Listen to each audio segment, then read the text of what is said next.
Hey, it's Sean Carroll Sandy, Chief Revenue Officer of the Selling Agency. Saw something in a video today that compelled me to make a video. It was a sales trainer or sales training company person. I think he was a sales trainer from a well-known training company franchise. And in his video, he made a statement that made me have to make a statement. He said, "There are no bad prospects, only bad salespeople." Y'all, I don't think he was being ironic. I think he was serious about saying that. And so two things. Yeah, there are bad prospects. Not everyone is your customer.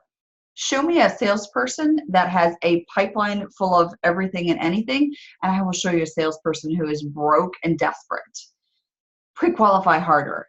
Know absolutely positively, without a doubt, what makes a great prospect, what makes a great customer, and you'll be that much better in sales and selling. That was the first point. I got it, but I hope he was ironic. I hope he didn't mean that, or he misspoke or something, or took that out of context, but I don't think so.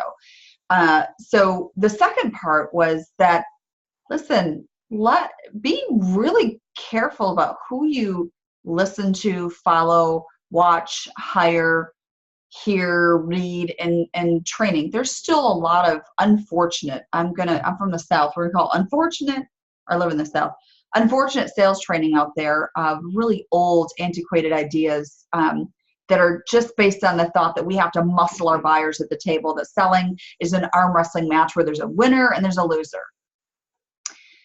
It's not really like that anymore. And your job as a salesperson is to help your customers win.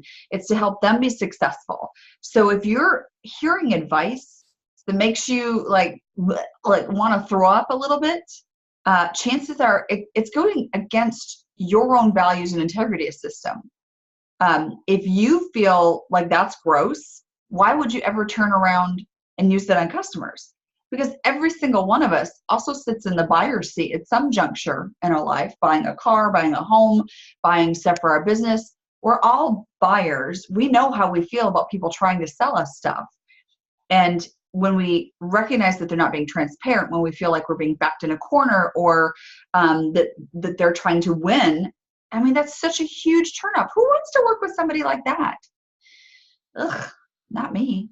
So be really careful and considerate about who you're taking sales advice from. If it feels wrong, if it goes against the grain of your own value system, then don't do it.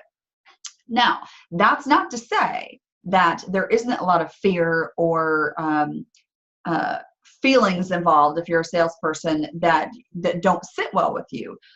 If you're feeling like, I don't want to be rejected, or you hesitate to pick up the phone or to call somebody, or you feel like you don't have the answers, those are entirely different things. That's a skills deficit that you can overcome, that perhaps that you need to work on personally, that you need to train for and practice for. It's not the same as manipulation and technique in the sales process. So think carefully about the information you're consuming, who you're consuming it from. If it doesn't feel right, chances are your buyers are not going to love it either. And that means they're not going to love you. And your job is to help them fall in love with you and your service, your product, what you have to offer with you personally, so that you can do business together. That's your job. It's not to strong arm anyone into doing something they don't want to do. It doesn't work. It just doesn't work. So got that off my chest. Feel better. I hope you do too. If you want to talk more about selling skills and how to personally develop those skills, go find me at thesellingagency.com or on LinkedIn or Twitter or Facebook, wherever. Sean Carroll Sandy. I am not hard to find. Chief Revenue Officer of the Selling Agency.